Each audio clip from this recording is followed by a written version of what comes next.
and it says, "My name's Johnny. I am 8 and I want to die." And it was like a message from the past.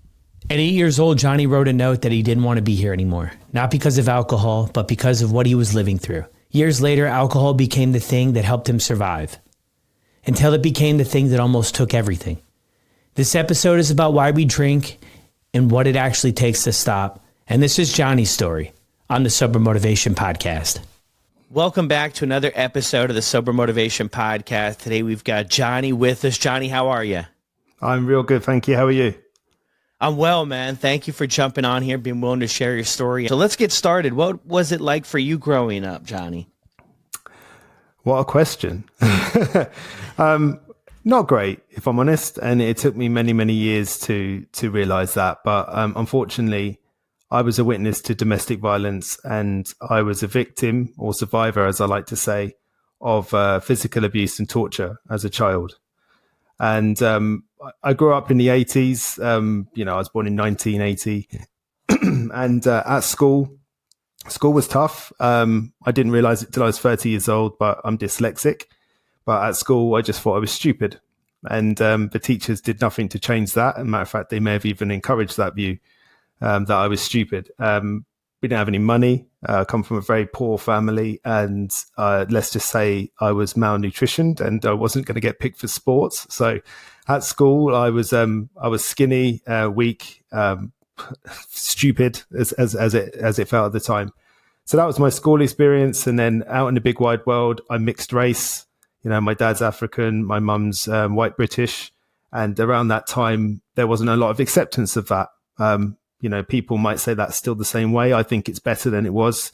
I had to watch my mum get spat on in a queue in the post office because she was in a mixed race relationship. I was only young. Watching your mum have saliva run down her face from someone else is not a good thing. So out in the big wide world, I'm struggling to feel accepted at school. I'm struggling to feel accepted. So home's the place, right? Unfortunately, not for me. And back at home, I was watching my father be very violent with my mum, be very violent with my siblings, and obviously to myself. And I had to witness a lot of that violence, and I had to have it subjected to me. There was a lot of torture, both emotionally and physically. The emotional torture would be something like, I'm not going to hurt you, I'm going to hurt your brother. Or I'm not going to hurt you now, I'm going to come for you in the night. And then obviously that led to a lot of bedwetting and things like that.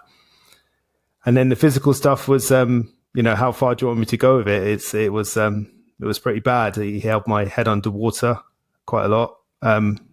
Made me feel at a very early age that I was going to die. Locked me inside of things. Obviously beat me a lot with implements around the house, things like that. So, I collected quite a lot of trauma as a child, and that doesn't really help. None of that really helps you form a very optimistic, positive, helpful view of the world. You go into the world not feeling like you can trust people, not really understanding how people really operate. For example, going round to friends' houses as a kid, it just baffled me. It confused me. I didn't notice at the time, but the lack of violence made me feel unsafe, which is a complete contradiction, right?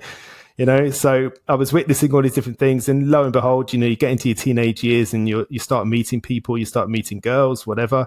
And, you're making a real, it's not going well. Let's say that, so it wasn't until a bit later in life, that I got into therapy. That was due to the lady that is now my wife. She encouraged me to get into therapy. And then at first it felt like my reality was just falling apart around me. I couldn't find any stable ground, and I was unraveling quite quickly as I started to realize that everything that I thought was true about my life wasn't.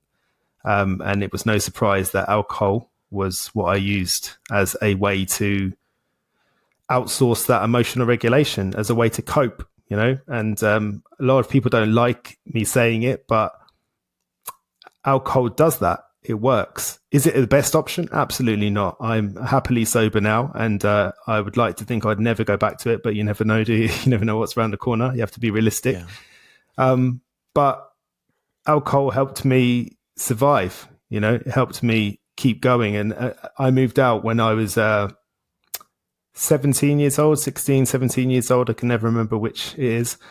And that was because of an incident that happened in my house. I walked in from work one day and there was lots of screaming. We had a little hallway and then another door. And I could hear the screaming. I prepared myself and I walked through the door, and my dad was violently raining down with a slipper on my mum and my brother. My brother was being shielded by her. And at this time, I was in the gym. I was getting a bit bigger. I was starting to figure things out. And I'm not going to pretend it was a big heroic moment or anything. It wasn't thought out. I just lunged over and I grabbed him. And with everything I had in me, I threw him across the room. And then I stood there thinking, what now? I was terrified. I was scared. And he didn't do anything. He didn't retort. He didn't do anything like that. He just looked me in the eyes, walked right up to me, looked me straight in the eyes, and he just laughed at me. And then he went upstairs. And my mum and I sat and we had a conversation about it. And we realized that incidences like that were probably going to become more frequent, and that it was very possible that one of us, me or him, were going to make a very bad decision. So we made the decision together. And that's important because a lot of people say, well, why did he need to move out? He wasn't going to move out. That was never going to happen, you know? Yeah. So I moved out on my own at 16, 17 years old. And I was lonely. You know, I was lonely because I missed the chaos. And that's when alcohol first came into my life as company, as a friend, as a companion, as someone that was never going to let me down. You know, that loneliness went away when I had alcohol with me, no matter what it was. So that's where it started, and where it ended up was something a bit different. But I feel like I've done lots of talking, so I'll shush now. Thank you so much, Johnny. And I mean, I can tell just from you sharing that you've obviously done a lot of work in this area to be able to talk about your story and share about your story. It's interesting that you bring that up too with the alcohol, about people might not like that, about that it does provide relief from the pain. And at the time, when I look back at my journey when it all started, I didn't have a lot of those things that you had go on. I had trauma, but it wasn't maybe the big T. Maybe mine was more like the little T of stuff that I wasn't quite aware of. But the alcohol quieted the voices, right? The insecurities, the voices. And I can relate with you with the whole school thing. I don't know if I ever passed the test literally in my whole life until I went to college. And that's what I felt. And this might not be true, but that's how I felt, is the value of my value and what I brought to the world was based on the academics. Because I did play sports, but I was never like a superstar sports player. I was, your average Joe type sports player. But I felt like the academics, and I just couldn't do well there. I couldn't focus. I had ADHD, and I used to take medication, and then I stopped taking medication, and it was a whirlwind of problems. But I do really enjoy that point about it works, because that's my story too. Is it really worked, and maybe kept me alive when things could have went the other way, about some relief of the pain, the emotional pain that I was going through. And at the time, I had no idea of how to connect the dots or what was really going on. I just knew when I drank alcohol, I felt relief from myself, and that was just enough to keep it going. But as I went further in my story, it was one of those things that worked until it didn't work. And then it kind of flipped on me. So it was like at the beginning, it worked really well I felt accepted. It was like that social lubricant to go to parties and feel comfortable and not feel nervous and anxious and overwhelmed. And I felt like I could be part of something. And then it did flip on me. And then it became the source of more problems and more anxiety and more sadness. So it's a really interesting point that you make there. I really think that that's a lot of people's story. Yeah, I think, I'm always very careful because everybody's on their own journey, and everyone has their own worldviews and their own grasp on reality, and that narrative they sell themselves, whether it's true, false, whatever, is something that offers them comfort and allows them to move forward. So for some people, when they hear me say it works, that they might take the view that I'm condoning it in some way, when I'm not condoning it. I'm just saying what was true about my experience. And, there's a lot of people out there that not demonize is the wrong word. They hate alcohol. They hate it. They're now sober and they hate it. And that's fine, but for me, I don't have room for hate in my life. Hate doesn't give me anything. It takes away. So for me, I don't want to hate alcohol. It's something that I did for a little while. It's like an ex, it was good while it lasted, but now it's time to part ways. It's toxic. It's not working, but for me, I had to find compassion for myself and for some of the things that I did, some of the things that I said. And I got that compassion when, it was a little while after I moved out of my family home. And I remember going back to the family home and helping my brother redecorate the room that we used to share. It used to be 3 of us in a room. And obviously they were very happy that I'd moved out and there was 2 of them in the room and there was more room. And I said to him I'd go back and help him decorate. So we were trying to take the wallpaper off, and I started in the corner where my bed was. And I start taking the wallpaper off, and on the wall there's some writing. So I start clearing it away a bit more, and then I read the writing, and it says, "My name's Johnny. I am 8, and I want to die." And it was like a message from the past. It's like a message in a bottle, And it was like that 8-year-old version of me was talking to me. And I never did a lot about that. I sort of put it to the back of my mind. And it wasn't until I started that therapy journey and I mentioned it very flippantly to the therapist, and her eyes started welling up and she said, "That's really important. We need to talk about that." And what I realized was in that moment, and the reason why it helped me with compassion, was that 8-year-old boy was already suicidal, already didn't want to be here, just sick of the way the world was for him. And if I hadn't have found alcohol, I don't know what would have happened. So for me, that therapist said to me, "Congratulations for finding a way to stay alive." And was it ideal? No, it wasn't. It wasn't ideal at all. I drank too much and I caused a lot of destruction in my life, but I stayed alive and I was able to become somebody in the world whom I'm, day by day, year by year, I'm becoming more and more proud of for the work that I'm doing. Would I be here if it wasn't for all of this stuff? And that's another story entirely, isn't it? When I look back and I think, a lot of the stuff I went through was super painful, but the post-traumatic growth that I've got from those things, it's a tough question. I would never choose it. No. But would I take it back? I don't think I would, because I have now got an ability to be able to sit with people and really hear them when they're talking, sometimes better than they can hear themselves, which enables me to help people in a way which is very unique. And like I said, would I have picked it? No. But am I glad I've got those talents and those skills and those intuitions? Yes, I am. And I think there would probably be a lot of people that I've worked with that would feel the same way, hopefully. Yeah. That's so true. That's so powerful, that life experience and what you go through gives you that ability to show up with that superpower, right? So where do you go? So you move out from home. What are you doing? Like, what does your life look like? What are you doing after that, around 16, 17, 18, 20? I smile because it will probably surprise you, but I became a professional wrestler. You're like, oh, right. Okay. Yeah, I became a professional wrestler. Unfortunately with me, everything has a sad story attached to it. But one of the ways I used to escape the violence at home, and I used to have that bit of escapism, was watching the WWF wrestling. And I used to sit there and I fell in love with the characters. I fell in love with the music. I fell in love with the storylines. And it was something that I used to be able to escape to, that larger than life, And when I moved out, I got chatting with a friend that I worked with in a bar.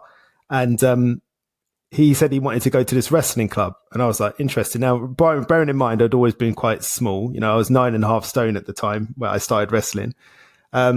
And I went down with him. He hated it and I loved it. And I carried on and, fast forward 5 years and I'm wrestling for the heavyweight championship in Australia.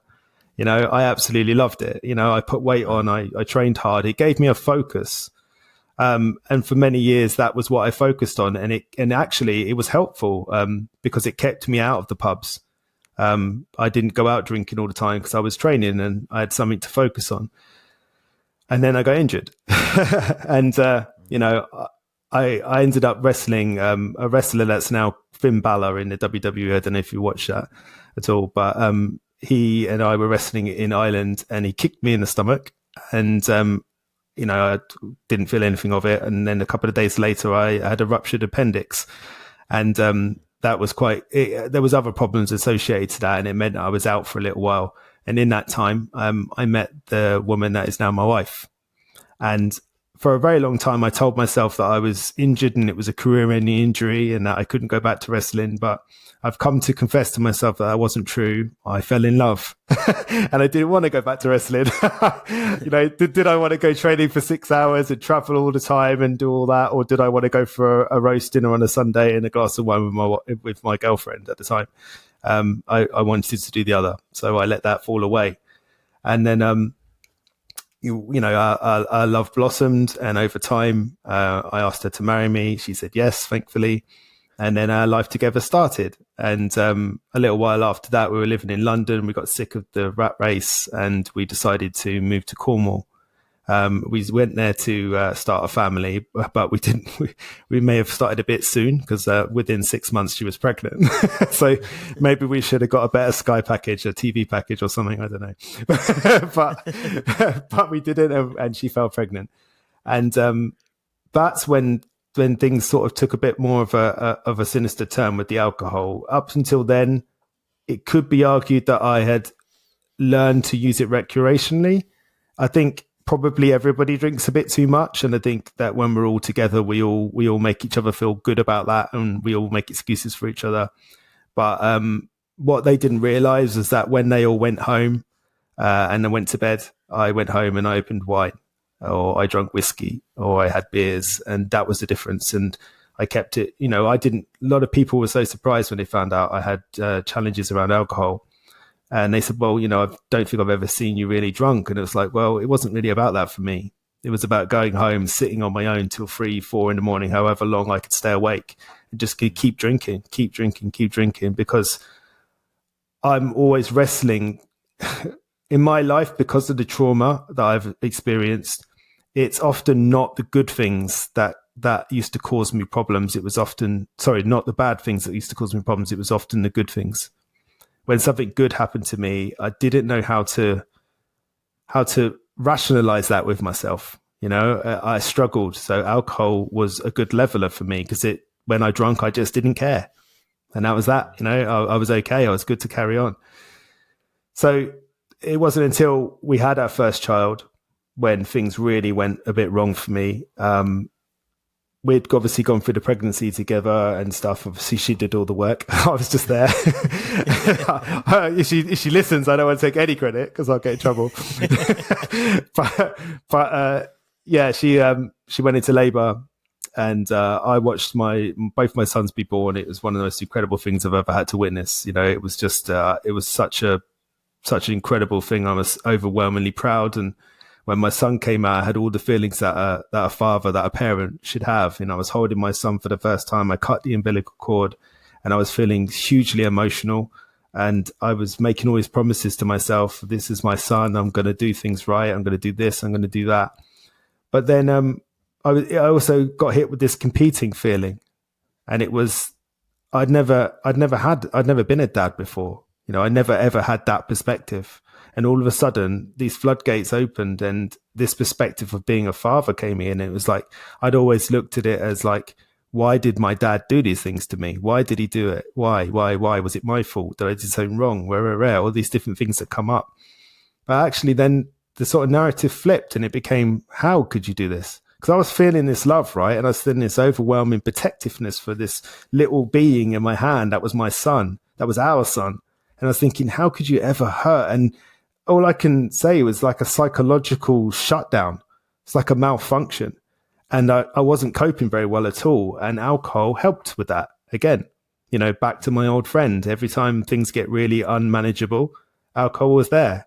And this is the thing. It's dependable. It was dependable for me.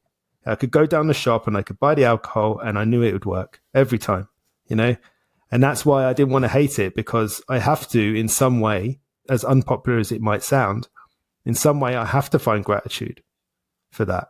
I don't want to hate it. I don't want to regret it. Life's too short for all of that for me. So I look back and I think, I am grateful for it allowing me to still function. Was I dad of the year? Probably not. My wife is kind and says I was a great dad. My kids say the same, but I didn't show up the way I wanted to. I do now. I don't miss a single game. I don't miss anything, not a thing.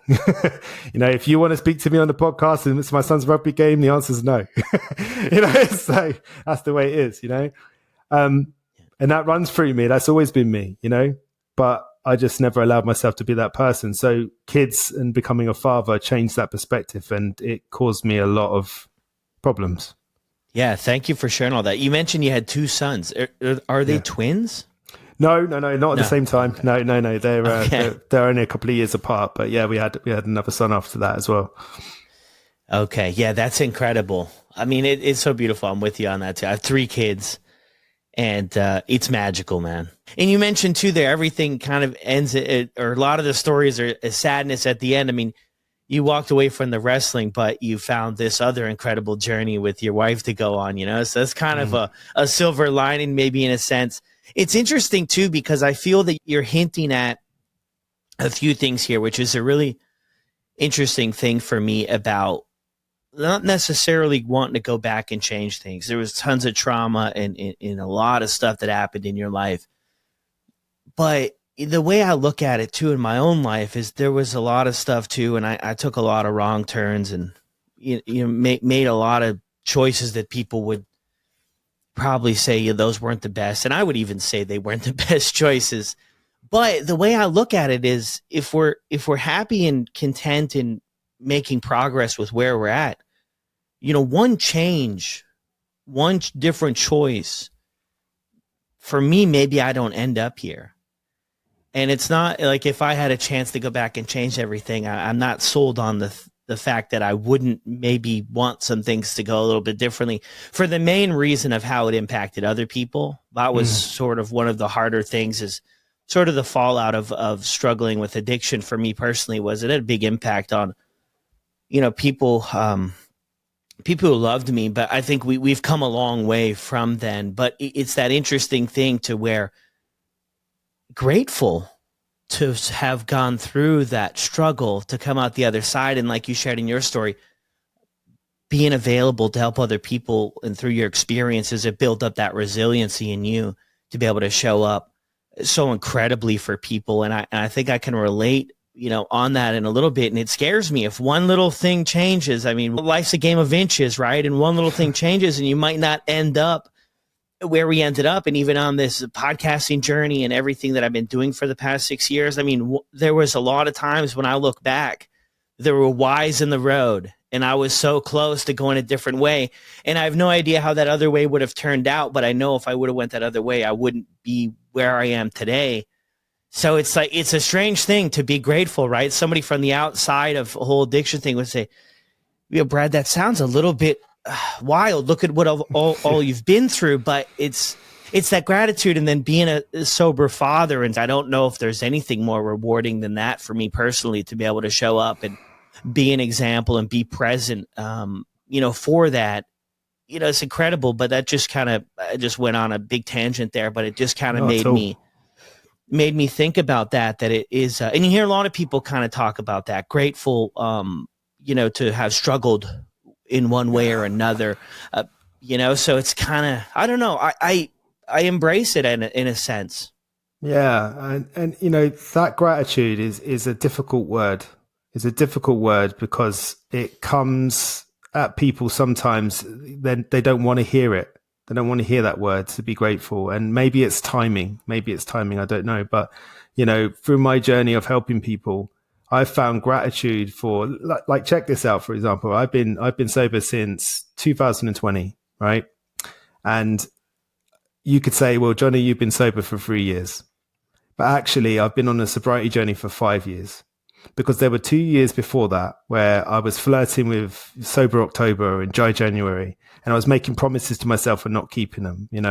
This time I'm going to do this time I'm going to do that. And at the time, I felt like the biggest loser ever. Why can't I do this? Why can't I be like my friends? Why is it I go out with my friends, out to play golf or something like that, and everyone goes for a pint afterwards, and then they go home and cut the grass, and I go to the off license? Why am I like that? And I'd be really hard on myself for a really long time. But now I look back and I think to myself, thank God I had those 2 years, Because the thing is, every time you try, you're on that journey. And you never know that moment when you decide that you're going to become sober. That could be the starting date. That could be it, or it might be next time. But every single time you relapse, you learn something about yourself. If you listen, if you look at the situation and you think, what happened? If you look honestly, I've come to realize that, yes, I'm a coach and I'm a helper of people. I like to help people. But what I am more than anything is a truth seeker. I made a pact with myself a long time ago that I wouldn't tell myself any lies and I wouldn't tell any lies to other people. I would tell the truth. And what I mean by lies, I don't mean anything sinister. I mean, like, sometimes we can get a bit creative with the truth, right? Sometimes we can create these narratives that we like and make us feel a bit cozy and comfortable, but they're not true. They're not true, and this is why I had to have that deal with myself. And, back when I was promising myself and then breaking them promises, it's only when I stopped and I looked honestly and go, okay, what happened? Well, you were in the kitchen, you had a disagreement with your partner and you felt resentment, and you don't know how to experience resentment. Resentment makes you feel angry. You're scared of your anger because the only time you saw anger was rage, which was your father. So straight away, I need to emotionally regulate. So what do? I go for the alcohol because it works quickly, So it's that compassion. So what I've got now is not an alcohol problem. I've got a problem with my emotions. That's what it taught me. So once I started learning to regulate my emotions, guess what? Alcohol gave me up. I didn't have to give it up because it had no function anymore, because I was learning how to emotionally regulate myself. So when I learned to emotionally regulate through disappointment, through resentment, through shame, through whatever it is that's coming up that's hard for me, then I know how to deal with that now without alcohol. And then all of a sudden, I don't have that craving anymore to go for the alcohol, because cravings aren't real. They're reactions. Cravings are reactions. I'm having a difficult emotion, for me anyway. I'm having a difficult emotion. I don't know how to have that emotion. I don't want to have that emotion. So I'm going to drink alcohol because that's going to work and that's going to solve all the problems. But what I don't realize is that it solves the problems for a little while. I don't have an off button. And before you know it, I'm an asshole at 2:00 in the morning, which is not what I wanted to be, So, we got to look back with gratitude. Those, like a baby learning to walk, it stands up, it falls down. It stands up, it falls down. It doesn't stand up and go, oh, I fell down. Maybe walking's not for me. It doesn't do that. It says, okay, it learns, and it learns from what happened, and it strengthens their muscles. And that's what we're doing in their moments. We are on the sobriety journey. So we relapse, and I get it. Relapse is disappointing. It is. It's very disappointing, and I'm not condoning it or saying it's okay. What I'm saying is that if it happens, it's not the end of the world. Because when we come out of that difficult space, the funny thing is, when you've had a relapse, that next day, you are the most vulnerable you will ever be. And guess what? When you're vulnerable, you don't have the energy to tell yourself them lies anymore. You don't have the energy to make up stories and creative narratives and all them things. You only are dealing with what's true because you're in pain, and pain is real, So once you start dealing with that, that's when you start to find what you need, and if it's not alcohol, then it has to be something else. Sorry, now I've ranted. Yeah. No, incredible though. I mean, I love that too, that's what it is for me, because a lot of people, been doing this for a while myself. A lot of people ask me, do you ever think about drinking? Do you ever want to do, I was big into drugs too. Do you ever want to, get back to that stuff? And I shape it up the way you just mentioned it. Once I got sober, it became emotional regulation. It's about staying in touch with those emotions. And if I could get ahead of that, and I have for a long time now, then I don't have the desire to drink and work on it, continue to grow, stay willing, learn from people, and just tell myself I don't have all the answers and I need to get help. I need to ask for help. I need to lean into support. And that's what keeps me fresh and keeps me sharp and keeps me going and keeps me away. And I just know, for a while there, we touched about how the alcohol worked. And then in my story, it flipped on me. And then I got to the point to where what you bring up is the honesty part, about being honest about my relationship with alcohol. And when I really looked at it, about the impact it was having on my life and the role it was playing, it just wasn't kind of getting me anywhere productive. It was just basically putting off things for tomorrow. And I saw this reel the other day on Instagram from this fella, I can't even remember his name, but it was like, how much happiness do I want to borrow from tomorrow? I think he was on Jay Shetty's podcast. And it just really hit me that it's like, yeah, and I've seen it kind of floated around, but just the video just really, really hit. is it's how much happiness do you want to borrow from tomorrow? And I'm like, man, that's what I was really, really doing and really struggling with. But, early on going through the pain and didn't know how to work through those emotions. I had just suppressed everything for years. I struggled my whole life. And the couple times I did share with people how I felt, I ended up in a psychiatric hospital on the 7th floor. Anytime I did share with somebody, and I was like, well, I don't really enjoy that experience, so I'll just keep it to myself. I'll go through these suicidal thoughts, and I'll go, through this sadness. And I don't know if it was necessarily depression. Doctors would say it was. I don't necessarily know if that's what it was at the time for me, but I would just go through that. And, you can't, eventually it all comes out, right? Eventually it kind of implodes. And that's sort of what happened. But, that's incredible. What was that 2 years like, right? Because Johnny, this is a thing, man, this is what I hear a lot. And we get to a spot where we kind of get honest. There's windows of honesty, I think, in people's lives. And we see the writing on the wall kind of deal that alcohol, substances, whatever it is just not, it's preventing us from our best life. It's preventing us from being who we want to be, being where we want to be.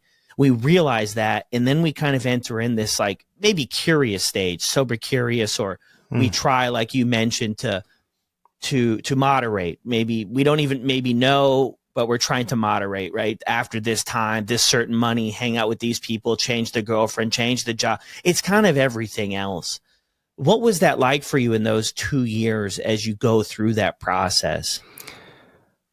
When you start a new job and the first 2 weeks, you start regretting it. You think, I want to go back to my old job because it's familiar and I'm comfortable with that because it offers me it offers me comfort through familiarity. I don't know where anything is. I don't know if I'm doing it right. I don't know anybody. Everything is anxiety inducing and confusing. And I just want it all to end. That's what it felt like. And, I hear a lot of clients that say to me, oh, every time I get close, I self-sabotage. Now, I don't know if you know me well enough by now to know that I don't believe in self-sabotage. I'm not against labels. I just question how helpful they are. Because if you tell yourself that you're a self-saboteur, guess what you're always waiting for? That moment when you're going to sabotage. And actually what I think it is not self-sabotaging, it's self-soothing. So you know how to be the person you was before. You're really good at it because you've practiced for many, many years and you've become really good at it due to that practice. You don't know how to be this new person. And everyone's reacting to you differently. You feel differently. Everything feels different. And that is creating anxiety. And how do you deal with anxiety? Well, you drink. So it's not actually self-sabotage. It's a way of soothing. It's your only known way of soothing. And I remember when I went to stop drinking, the person that I was working with to help me said to me, if you want to know why you drink, stop drinking. And it wasn't until that point that I felt those overwhelming emotions that I hadn't felt for a really long time. And I realized that it was that. For me, it was them overwhelming emotions. So for those first 2 years when I was trying to go sober and I was failing, or I felt like I was failing, what I now look back and realize is that every time I relapsed, I learned something and I never needed to learn it again. There was a fair few lessons in that 2 years, but every single time I failed, I learned from that failure. Did it hurt? Yes. Was it painful? Yes. Was it hard? Yes. All of those things are true. It was. And at the time, did I want to give up? Did I give up? Yeah, many times. But every single time in the back of my mind, there was a little nagging thing going, you can do this, Johnny. You can do this, Johnny. There was people around me that said, you can do this, Johnny. You can do this, Johnny. And over time, I did do it. I am doing it right now, and that's what makes it so important. So when people look back, and I smile quite a lot. I was working with someone a little while ago, and it was the day after their relapse that they realized that they didn't realize. Well, I suppose they did. They were gay, and they didn't want to be. My goodness, no, not surprising you're drinking. You don't feel like you're allowing yourself to be gay, but you are gay. Just like I'm black. I can't do anything about that, like you can't do anything about it. We need to come to some acceptance. But if you don't know that that's the problem, how are you ever going to get to acceptance? And this is where my 4A's come in that I write about in my book at the moment. And that is the first stage of behavioral change The first stage is awareness. You cannot address anything if you're not aware of it. The next stage is accountability. Where in here can I take accountability for stuff that I can control, that I can influence, that I'm not outsourcing to someone else or waiting for someone else to do it? Where can I take back my power? And then there's acceptance. What can't I do anything about here? What am I helpless in? What do I just need to draw a line under and move on and accept? Not like, not condone, not forgive, accept. And then the last thing is, once I am aware of the problem, once I've taken accountability for what I can, once I've accepted what I can't, what do I need to do? Take action. I need to do something, because that's how change gets created. It gets created through change, movement, doing. And, so in those 2 years, there was a lot of lessons. Could they have been easier? Yeah. Yes, they could. Now I can look back and say, well, thank goodness they wasn't, because let's face it, right? The only way you're going to learn that the flame is hot is by touching it. Now you know what hot means. Are you going to touch it again? No. Great. Good. We've learned something. We move on. Yeah. It's so true. So true. In the 4A's, that's incredible. I also love that one part you brought up there too, about if you want to find out why you're drinking, then quit drinking and it'll rise to the surface naturally, in a sense. It give you the things that you need to work on to be able, and going through that process too, it just makes me think when I had that experience too, I developed so much resiliency to get back up and keep trying, even though things over and over again weren't working. When we just kind of accept, I went through these stages of my addiction to where it was a good time, then it really had an impact and a ton of consequences on my life. And then I tried to quit, but couldn't quit. And then I just came to this place of acceptance of that this is the way my life is. This is how it's always going to be. I've tried so many times to quit. But there was, like you mentioned, that little voice. There was that nagging thing that always told me you can do better. Like, this is going to take you out.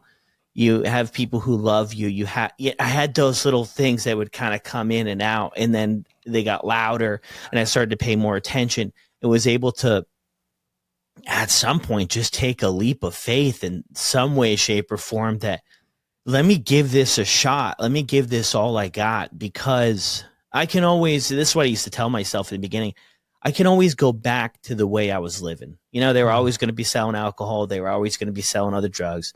And I could always go back, but it was going to take me out. So I was like, let's just give this sobriety everything we got and see if we can make a little bit of change. And if you want to go back to the way you were living, you can do that. And that was kind of the push I needed. And then, shortly after, you start to experience the benefits. And like, I stopped going to jail and I stopped getting arrested, and people are telling me they're proud of me. And I was kind of like you in a sense too. Success was scary to me because I never did well in school. I never really was recognized for doing really well. I mean, my parents came up with creative ways to recognize me for like how I was doing. They did a great job with that, but I struggled to really accept that, to feel it, to believe it. And I just kind of gave myself that chance. So in 2020, you call it quits. What does that look like for you? The day before, that first day? I mean, how do you get to work on this? Well, it's like I said with the 4A's there, it was that first time that I walked into my therapy session, and I'd been going for a while, and I said, I think I've got a problem with alcohol. And the guy I was working with, Malachi, he just smiles and he says, I'm very glad you brought this up. And I was just like, cool. And there I was, sort of, I talk a lot about spiraling. Some people think spiraling is a bad thing, but I feel like you can spiral inwards towards the solution and outwards and make the problem bigger. So if you're spiraling inwards, you start to look for solutions and start to rationalize things and understand things and make peace with things. If you make it bigger, then you'll start to use anxiety and make up problems. Oh, this is going to happen. That's going to happen. So it's important which way you spiral. And I started spiraling outwards and saying, oh, I can't give up drinking. I've not got a problem. So-and-so drinks more than me, blah, blah, blah. All the things that I'm sure you've heard 100 times. And then I said, but, he said, well, what if you tried? And I said, well, yeah, okay. And at the time it was November. So I was like, yeah, I'll stop after Christmas. And he says, there'll always be a Christmas. There'll always be a birthday. There'll always be a holiday. There'll always be a bank holiday. There'll always be a reason to keep drinking. And how cool would it be if this time next year when we're sat here, you've got one Christmas under your belt? And you know when you get so angry at somebody because you know they're right? That's how I felt in that moment. I was like, you son of a bitch. But I left there and I said to him, he goes, why don't you stop right now? And I think it was like a Thursday. And this is where I had to be brave. This was a guy who I really respect.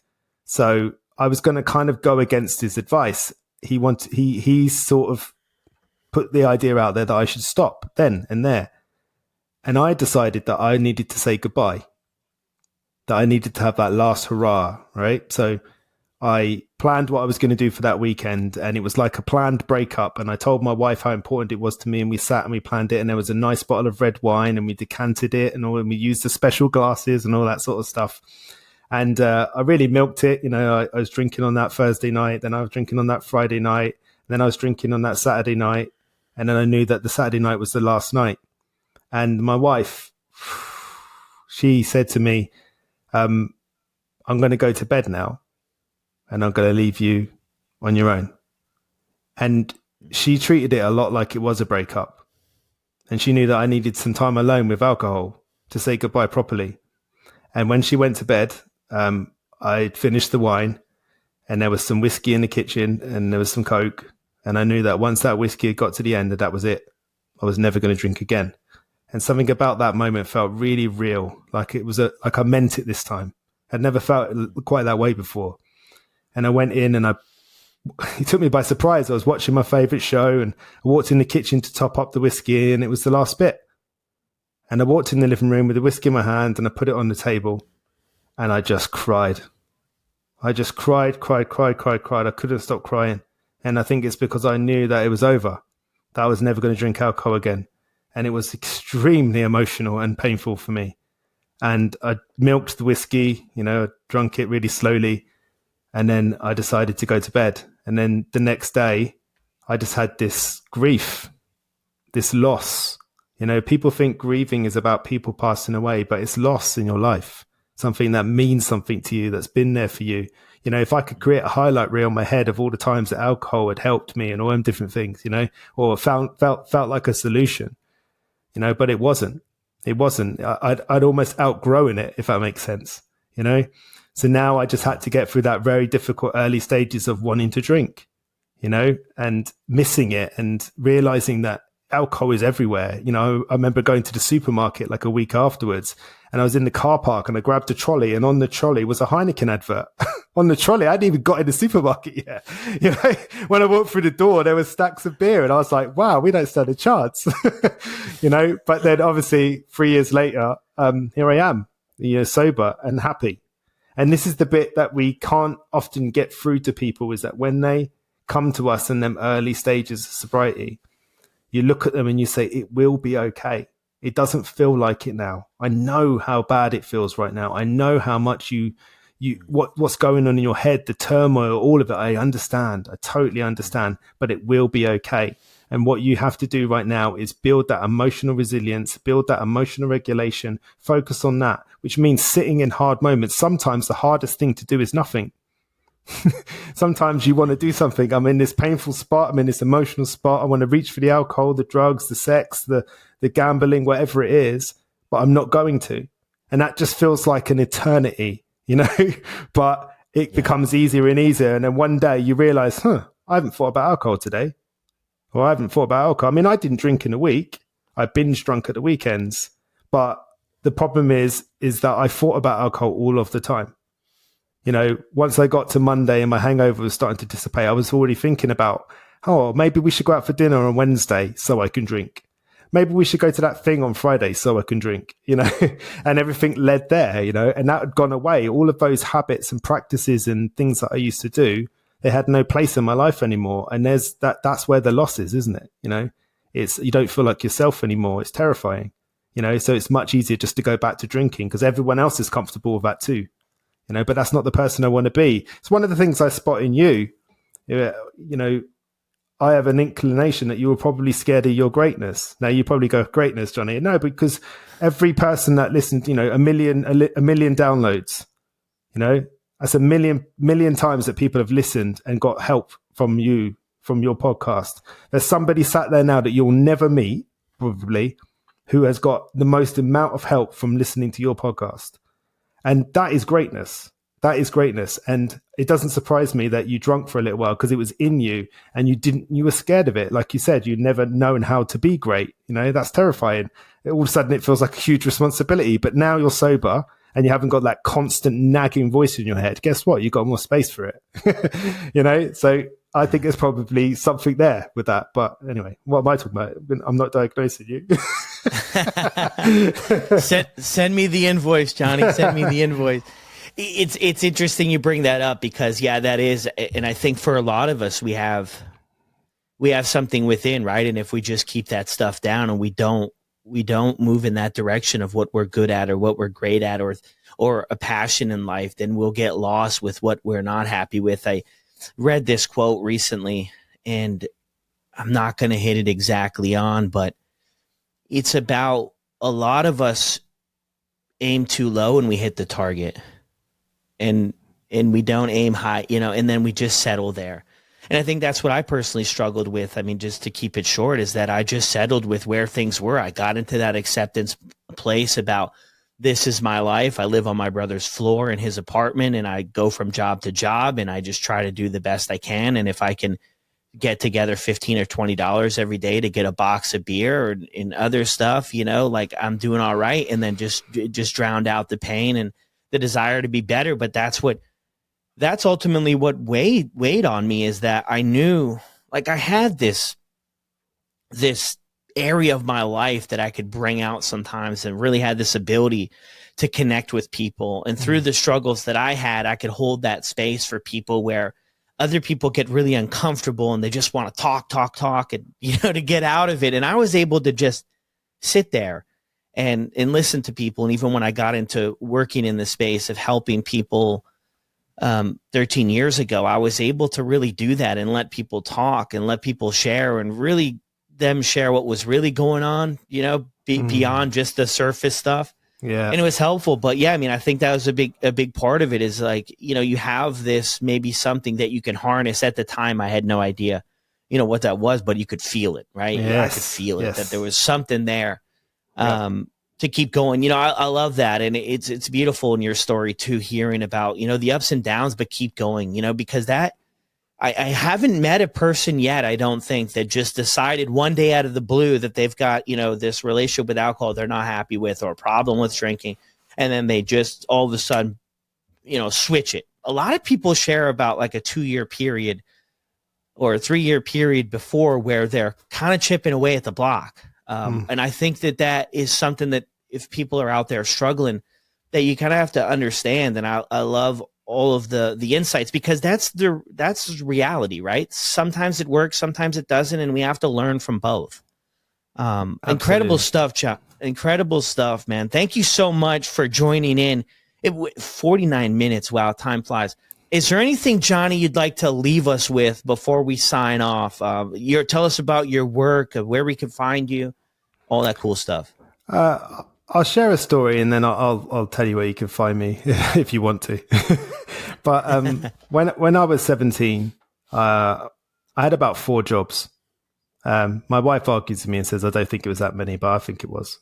I was working in 2 pubs. I was working at WH Smith, bringing the papers in, and I was working in Wilkinson's, sacking the shelves at night. And I didn't have any money. I was walking back to my flat one night and I was crying.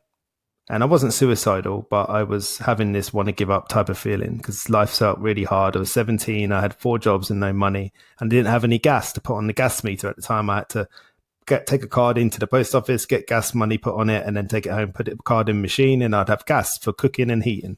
And I didn't have any money for that, not even £5. And I'm walking back thinking, this is too hard. I can't do this anymore. I'm crying my eyes out. I'm tired. I'm hungry. I know I'm going back to a cold house. I want to give up. And I walk around the corner and on the floor is £20. Just a £20 note on the floor. And I looked around and I looked thinking, what the hell? I couldn't believe it. I could not believe it. And what that moment taught me was there will be moments in your life where you really, really, really, really want to give up. But that moment just before you give up, could be that moment just before you find your version of that £20. So never, ever give up. Never give up, because you don't know what's around the corner. Most people give up just before they're about to succeed. They just didn't know it, So that's what I would like to leave people with. Never give up. Keep going. Keep going. The only time that you lose is when you quit. So don't quit. Keep going. And it may take 5 years. It may take 2 years. It may take 10 days. Who knows? But you will get there because you are determined, and determination is to keep going. And if you want to find me, you can find me at the Self-Development Coach on Instagram, the selfdevelopmentcoach.co.uk, and basically on everything. That's what I do now. I help people with their self-development. I try to get them from where they are now to where they'd like to be in the future. I like to help people regulate and understand their emotions. I like to get people to see what the truth is about themselves so that they can work with that. And yeah, that's it. But I've been so grateful. It's been absolutely lovely talking to you, and I've really enjoyed this conversation. I hope others do too. Yes. Thank you so much, Johnny. Well, there it is. Another incredible episode here on the podcast. Huge shout out to Johnny. I recorded this episode maybe a few years ago. I can't remember the exact date, but I always just really enjoyed talking with Johnny, hearing his story, and thought it'd be a great one to add here to the YouTube channel. Be sure to subscribe to the channel if you have not yet, and I'll see you on the next one.